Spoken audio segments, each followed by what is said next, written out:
एक भजन से इसको काट पाए अंदर के शौक को। यद्यपि हम मोह के कारण दुखी होते हैं, लेकिन इस लोक का नाम है मृत्यु लोक। जैसे कसाईवाड़े में जो बंद पशु हैं उनको भी चारा दिया जाता है, तो उनको भूखा नहीं रखा जाता, हरा चारा बढ़िया चारा दिया जाता है, बढ़िया इंजेक्शन लगाया जाता है कि उनका शरीर स्वस्थ रहे। अब वो पशु समझ रहे हैं हमारी सेवा हो रही, सेवा नहीं हो रही, गड़ासे की तैयारी हो रही। ऐसे हम सबको सुविधाएं दी गई हैं, लेकिन हम काल के कसाईवाड़े में बंद हैं।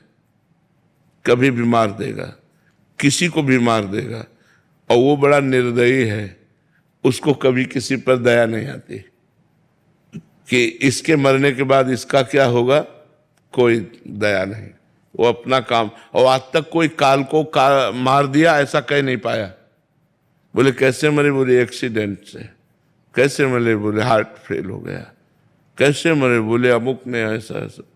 कभी कोई ये नहीं कह सकता कि काल ने मार दिया। ऐसी चतुराई से तो हम सबको मरना है। अब ये है कि हम लोग बड़ी भूल में फंसे हुए हैं। अभी होश में हो जाओ तो कुछ अच्छाई कर सकते हो, अगर होश में नहीं हुए तो बहुत बुराई लेकर के जाओगे, फिर अन्य योनियों में भोगना पड़ेगा। जो हमें ये रोना आता है ना, वो केवल मोह के कारण रोना आता है। जैसे आपने अपनी बेटी मानी ना, तो केवल शरीर तक, इसके बाद अगर वो बेटी आ जाए बात करे ना आपसे, तो आपका मोह नष्ट हो जाएगा। एक बार भागवत की कथा है, राजा चित्रकेतु थे। ऐसा उसमें लिखा हुआ है कि उनके 1 करोड़ रानियां थी। जो ब्याह करते संतान ही नहीं होती तो 1 करोड़ रानियां थी। पहले बहुत वर्षों तक जिया भी जाता था, 10,000 वर्ष ऐसे भी। तो किसी के भी संतान नहीं थी। बहुत व्याकुल थे वो कि इतना बड़ा राज वैभव और इतनी रानियां और एक भी संतान नहीं। तो एक दिन देवर्षि नारद जी और अंगिरा जी उनको समझाने के लिए आए। तो उनका मुझे ज्ञान उपदेश नहीं, पुत्र चाहिए।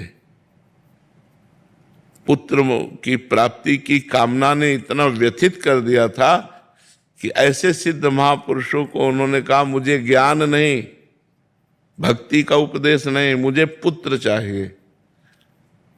जब बहुत हठ किया तो सामर्थ्यशाली महात्मा थे, उन्होंने कहा जाओ पुत्र होगा, पर हर्ष और